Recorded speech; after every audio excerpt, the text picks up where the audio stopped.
Accounting conventions वो customs और traditions होते हैं जो अकाउंटिंग स्टेटमेंट्स को प्रिपेयर करने के लिए गाइड करते हैं। सबसे पहले है convention of consistency. Same accounting principles should be used from one period to another for comparability. Same accounting principles use होने चाहिए हर साल ताकि हम स्टेटमेंट्स को कंपेयर कर सकें। कन्वेंशन ऑफ फुल डिस्क्लोजर मतलब all necessary information should be disclose to stakeholders, मतलब सारी नेसेसरी इंफॉर्मेशन डिस्क्लोज होनी चाहिए स्टेटमेंट्स में। कन्वेंशन ऑफ कंजर्वेटिज्म मतलब anticipate no profit but provide for all possible losses. इसमें हम प्रोबेबल लॉसेस को लेके चलते हैं पर प्रॉफिट को लेकर नहीं चलते। For example stock is valued at cost और market price whichever is lower, मतलब स्टॉक को वैल्यू किया जाता है या तो कॉस्ट प्राइस पर या मार्केट प्राइस पर, इनमें से जो भी लोअर होता है।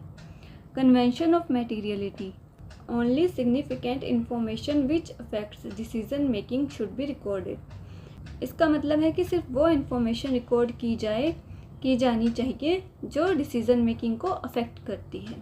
Generally accepted accounting principles GAAP, ये एक फ्रेमवर्क होता है अकाउंटिंग स्टैंडर्ड्स, प्रिंसिपल्स और प्रोसीजर्स का जो यूनिवर्सली यूज्ड होते हैं।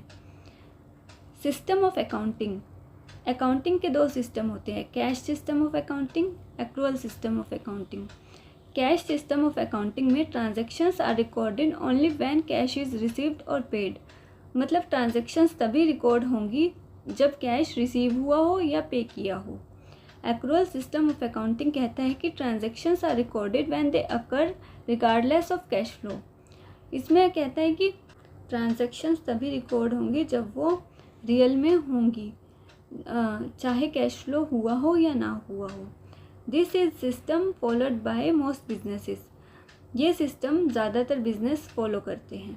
Basis of accounting cash basis, accrual basis. Cash basis में रेवेन्यू एंड एक्सपेंसेस रिकॉर्ड होते हैं जो वो तभी होते हैं जब कैश रिसीव होता है या पे किया जाता है। एक्रूअल बेसिस में रेवेन्यू तब रिकॉर्ड होते हैं जब वो अर्न किए जाते हैं और एक्सपेंसेस तब रिकॉर्ड होते हैं जब वो पे किए जाते हैं।